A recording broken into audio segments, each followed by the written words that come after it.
दोस्तों एक बार फिर हम हाजिर हैं मिडिल ईस्ट की 10 बड़ी और अहम खबरों के साथ। मैं हूं विशाल आजम। ईरान और आबनाए हुर्मुज, ईरान और ओमान के दरमियान स्ट्रेट ऑफ हुर्मुज को दोबारा खोलने के लिए बातचीत में पेशरफ्त हुई है। अमेरिका का कहना है कि अभी हतमी मुआहिदा नहीं हुआ है, लेकिन मुज़ाकरात से उम्मीद पैदा हुई है। हुर्मुज खोलने से तेल की सप्लाई और आलमी तिजारत को बड़ी राहत मिल सकती है। सऊदी अरब, तुर्की और पाकिस्तान का दिफाई मुआहिदा। सऊदी अरब, तुर्की और पाकिस्तान के दरमियान नए मुश्तरका दिफाई मुआहिदे पर पेशरफ्त हुई है। इस मुआहिदे का मकसद तीनों कंट्रीज के दरमियान सिक्योरिटी और दिफाई ताउन मजबूत करना है। मिडिल ईस्ट में बढ़ती कशीदगी के दरमियान इस मुआहिदे को अहम पेशरफ्त करार दिया जा रहा है। यमन में हौसियों की कार्रवाई।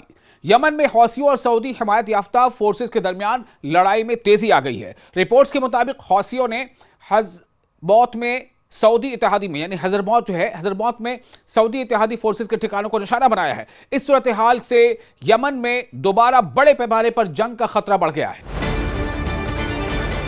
गजा में इस्राएली कार्रवाइयां।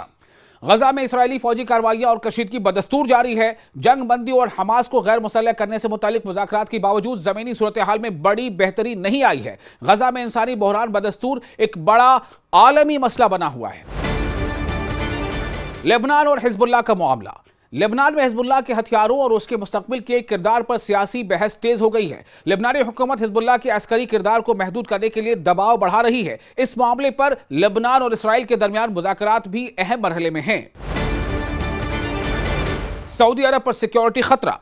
सऊदी अरब ने खित्ते में बढ़ते हुए मिसाइल और ड्रोन खतरात के बाइस अपनी सिक्योरिटी मजीद सख्त कर दी है। हौसियों की जानिब से सऊदी अहदाफ के खिलाफ कार्रवाइयों के इत्तलात सामने आई हैं। रियाज मशरिक़ वस्ता में जारी तनाज़े को अपने इलाके तक फैलने से रोकने की कोशिश कर रहा है।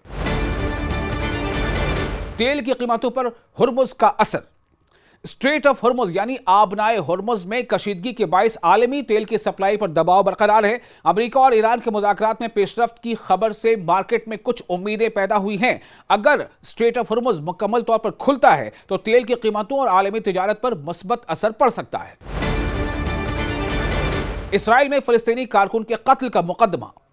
इसराइली हुकाम ने एक फ़लस्तीनी कम्युनिटी रहनुमा के कत्ल के मामले में एक यहूदी आबादकार पर फर्द जुर्म आयद की है। यह इसराइल में फ़लस्तीनियों के खिलाफ तशद्दुद के मुकदमात के हवाले से एक अहम पेशरफ्त समझी जा रही है। इस केस पर इंसानी हुकूक की तंजीमों की भी गहरी नजर है।